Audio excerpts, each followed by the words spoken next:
بسم اللہ الرحمن الرحیم۔ دروس البلاغہ کا سبق ہے۔ عبارت ہم نے پڑھی تھی، ترجمہ سماعت فرمائیں۔ فتنافر الحروف، پس تنافر الحروف وصف فی الکلمۃ، یہ کلمہ میں ایسا وصف ہے، یوجب ثقلہا، جو کہ موجب بنتا ہے اس کلمہ کے ثقیل ہونے کا جو کہ موجب بنتا ہے اس کلمہ کے ثقیل ہونے کا، علی اللسانی، زبان پر، وعسر النطق بہا، اور اس کلمہ کے ذریعے سے بات کرنے کے مشکل ہونے کا موجب بنتا ہے۔ سمجھ میں آ گئی کہ نہیں آئی؟ دیکھیں بیٹا، یہاں یوجبو یہ فعل ہے، یوجبو کیا ہے؟ فعل ہے، اس کے اندر ضمیر اس کا فاعل ہے جو کہ وصف کی طرف لوٹتا ہے۔ یہ ایسا وصف ہے کہ یہ وصف موجب بنتا ہے۔ سمجھ میں آ گئی کہ نہیں؟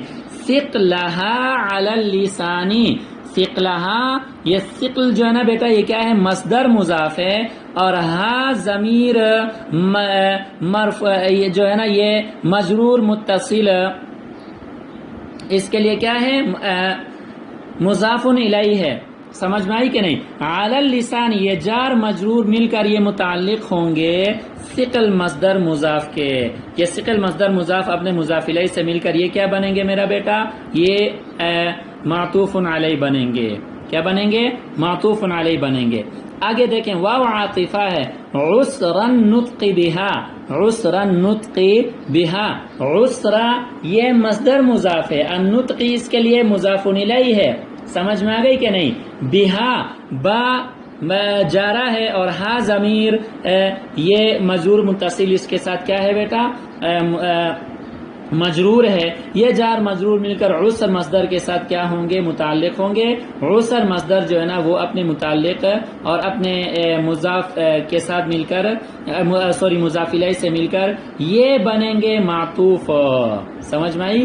ثقلہا علی اللسانی معطوف علیہ ہے، عسر النطق بہا معطوف ہے، یہ دونوں مل کر یوجبو فعل کے لیے مفعول بنیں گے۔ سمجھ میں آئی کہ نہیں؟ تو اس لیے میں نے ترجمہ جو ہے نا آسان کر کے کر دیا۔ یوجبو کا ترجمہ میں نے کیا موجب بنتا ہے، سبب بنتا ہے۔ سمجھ میں آ گئی کہ نہیں آئی؟ یوجبو موجب بنتا ہے، ثقلہا اس کلمہ کے ثقیل ہونے کا، علی اللسانی زبان پر، وعسر النطق بہا اور موجب بنتا ہے اس کلمہ کے ذریعے سے بات کرنے کے مشکل ہونے کا۔ سمجھ میں آئی بیٹا؟ نحو جیسے الزشی، لفظ زش للموضع الخشنی، کھردری جگہ کے لیے، والہعخع اور ہعخع کا لفظ کس کے لیے؟ لنبات اس گھاس کے لیے، اس چارے کے لیے، ترعاہ الابل جسے اونٹ چرتے ہیں۔ سمجھ میں آ گئی کہ نہیں؟ ترعا یہ فعل ہے اور الابل اس کے لیے فاعل ہے، ہو ضمیر مفعول بہ ہے۔ والنقاح اور نقاح کا لفظ، یہ سب کے سب مجرور ہیں۔ سمجھ میں آئی بیٹا؟ دیکھیں الزشی، نحو الزشی، نحو مضاف ہے، الزشی مضاف الیہ ہے۔ سمجھ میں آ گئی کہ نہیں؟ مضاف الیہ ہونے کی وجہ سے مجرور ہے۔ سمجھ میں آ رہی کہ نہیں آئی؟ خع کا عطف بھی زش پہ ہو رہا ہے، نقاح کا عطف بھی زش پہ ہو رہا ہے۔ آگے مستشذر کا لفظ آئے گا، اس کا عطف بھی کس پر ہو رہا ہے؟ زش پہ ہو رہا ہے۔ لہٰذا وہ جب مضاف الیہ ہونے کی وجہ سے مجرور ہے تو یہ معطوفات بھی کیا ہوں گی؟ مجرور ہوں گی، یہ بات یاد رہے۔ اچھا، والنقاح اور نقاح کا لفظ للماء ایسے پانی کے لیے، العذبی جو کہ میٹھا ہو، الصافی صاف شفاف ہو، والمستشذری اور مستشذر کا لفظ کس کے لیے؟ للمفتولی بٹے ہوئے بالوں کے لیے۔ اچھا، ومخالفت القیاسی، یہ واو جو نا بیٹا کیا ہے؟ ابتدائیہ ہے، آگے الگ مستقل دوسرا جملہ شروع ہو رہا ہے، اس لیے مخالفت القیاسی، کہیں اس کو مخالفت القیاس کر کے اس کو نقاح وغیرہ پہ عطف نہ کریں۔ ومخالفت القیاسی اور مخالفت قیاس، کون الکلمتی کلمہ کا ہونا، غیر جاریتین غیر جاری، علی القانون الصرفی صرفی قانون پر، کلمہ کا صرفی قانون پر جاری نہ ہونا، کلمہ کا صرفی قانون پر جاری نہ ہونا۔ میں آسان کر کے آپ کو بتا دوں، کلمہ کا صرفی قانون کے خلاف ہونا، کلمہ کا صرفی قانون کے خلاف ہونا۔ اچھا دیکھیں، کون الکلمت میں کون مصدر ہے فعل ناقص افعال ناقصہ کا، کون مصدر کس کا ہے بیٹا؟ افعال ناقصہ کا ہے. الکلمتی یہ اگر لفظاً مجرور ہے مضاف الیہ ہونے کی وجہ سے، لیکن محلاً جو ہے نا بیٹا یہ کیا ہے؟ منصوب ہے، کیونکہ افعال منصوب نہیں مرفوع ہے، کیونکہ افعال ناقصہ کا اسم جو ہے نا بیٹا وہ کیا ہوتا ہے؟ مرفوع ہوتا ہے، اور یہ محلاً مرفوع ہے فعل ناقص کے مصدر کون کا اسم ہونے کی وجہ سے، لیکن لفظاً مجرور ہے. لفظاً کیا ہے بیٹا؟ مجرور ہے، کیونکہ مضاف الیہ ہے، لفظاً مضاف الیہ ہے، اس لیے پڑھتے ہوئے ہم اس کو مجرور پڑھیں گے. کون الکلمتی، کون الکلمتی. سمجھ میں آ گئی کہ نہیں آئی؟ آگے غیر جاریتین، غیر مضاف ہے، جاریتین مضاف الیہ ہے. اس کو منصوب اس لیے پڑھا کہ یہ کون مصدر کے لیے کیا بن رہا ہے؟ خبر بن رہا ہے. فعل ناقص کی خبر منصوب ہوتی ہے، اس لیے. سمجھ میں آ رہی کہ نہیں آ رہی؟ کون الکلمات غیر جاریت علی القانون الصرفی، کلمہ کا صرفی قانون پر جاری نہ ہونا، یعنی کلمہ کا صرفی قانون کے خلاف ہونا. اچھا، کجمع بوق علی بوقات، جیسا کہ بوق کی جمع بوقات لانا. فی قول المتنبی، متنبی کے اس قول میں. فإن یک بعض الناس، پس اگر ہوں بعض لوگ. سیفا لدولت، اپنی مملکت کے لیے تلوار کی طرح، جیسا کہ میرے ممدوح آپ ہیں. ففی الناس، پس لوگوں میں سے بعض لوگ ایسے بھی ہیں، بعض بادشاہ ایسے بھی ہیں. بوقات لہا، جو مملکت کے لیے جو ہے نا وہ کیا ہیں؟ ڈول ہیں. وطبول، اور طبلے ہیں. اچھا جی، بہرحال میرا بیٹا پہلے سبق میں ہم نے فصاحت کی پہلی قسم یعنی فصاحت الکلمہ کی تعریف پڑھی تھی. اور فصاحت الکلمہ کی تعریف کیا تھی؟ کہ کلمہ کا 3 عیوب سے پاک ہونا. کلمہ کا کس سے پاک ہونا؟ 3 عیوب سے پاک ہونا. وہ 3 عیوب کیا ہیں؟ نمبر 1 تنافر حروف ہے، نمبر 2 مخالفت قیاس ہے، نمبر 3 کیا ہے میرا بیٹا؟ غرابت ہے. یہ 3 عیوب کلمہ کے اندر اگر موجود نہیں ہے تو وہ کلمہ کلمہ فصیحہ کہلائے گا، اور اس کو ہم فصاحت الکلمہ سے کیا کریں گے بیٹا؟ تعبیر کریں گے. اچھا جی، اب میں نے آپ سے عرض کیا تھا کہ الفاظ تعریف میں سے یہ 3 مشکل ہیں. تنافر حروف مشکل ہے، مخالفت قیاس مشکل ہے، غرابت مشکل ہے. فتنافر الحروفی، یہاں سے پہلا عیب یا الفاظ تعریف کے مشکل الفاظ میں سے پہلے مشکل لفظ کی وضاحت فرما رہے ہیں کہ یہ تنافر حروف جو کہ عیب ہے کلمہ کے اندر، یہ کیا بلا ہے؟ تنافر حروف کسے کہا جاتا ہے؟ تنافر حروف کسے کہا جاتا ہے؟ سمجھ میں آ گئی کہ نہیں؟ تنافر الحروف میں لفظ تنافر یہ جو ہے نا کس سے ہے؟ نفرت سے ہے. سمجھ میں آ گئی کہ نہیں؟ تنافر کس سے ہے بیٹا؟ نفرت سے ہے. اب دیکھیں، کان جب ان الفاظ کو سنتے ہیں تو پھر کانوں کو یہ ایسے وحشت میں مبتلا کر دیتے ہیں، یا زبان کو جو ہے نا یہ کیا کرتے ہیں؟ وحشت میں مبتلا کر دیتے ہیں، تنگی میں مبتلا کر دیتے ہیں.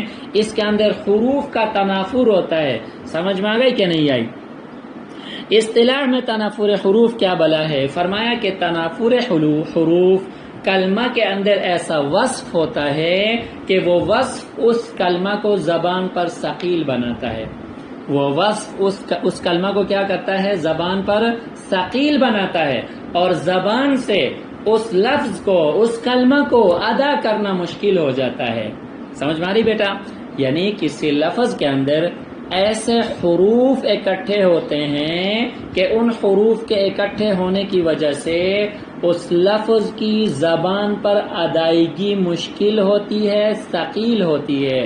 آسان کر کے میں نے آپ کو بتا دیا، لفظ کے اندر ایسے حروف ہوتے ہیں کہ ان حروف کے اکٹھے ہونے کی وجہ سے اس لفظ کو، اس کلمہ کو زبان سے ادا کرنا ثقیل اور مشکل ہو جاتا ہے. اور یہ اہل زبان کو پتہ ہے. تنافر حروف کا پتہ کیسے چلے گا وہ آگے جا کر ہم بیان کریں گے کہ تنافر حروف کا پتہ ایسے چلے گا.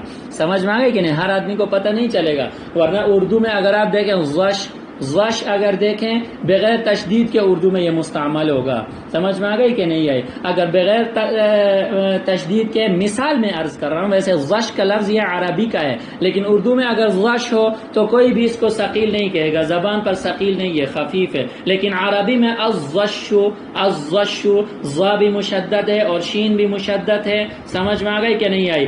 اور پھر ضا جو ہے نا یہ حروف مستعلیہ میں سے ہے، ایک اور جو ہے نا وہ پور پڑھنے والا کام اس میں ہوا، تو یہ ایک تو اس کو پور پڑھا جائے گا، پھر شین بھی مشدد ہوگا اور ضا بھی مشدد ہوگا، تو اس کے اندر ثقل پیدا ہوگا، سمجھ میں آ گئی کہ نہیں آئی؟ عرب والے اس کو سمجھیں گے، اہل زبان اس کو سمجھیں گے۔ خلاصہ کلام یہ ہے کہ تنافر حروف کلمہ میں وہ وصف ہے جو کلمہ کو زبان پر ثقیل بناتا ہے اور اس کے ذریعے سے بات کرنا مشکل ہو جاتا ہے، جیسا کہ لفظ زش، یہ لفظ جو ہے نا یہ کیا ہے بیٹا؟ یہ فصیح نہیں ہے۔ فصیح کیوں نہیں ہے؟ اس کے اندر فصاحت الکلمہ نہیں ہے۔ فصاحت الکلمہ اس کے اندر کیوں نہیں ہے میرا بیٹا؟ اس کے اندر تنافر حروف ہے جو کہ فصاحت کلمہ کے کیا ہے؟ خلاف ہے۔ اور زش کسے کہا جاتا ہے؟ للموضع الخشینی، کھردری جگہ کو کہا جاتا ہے۔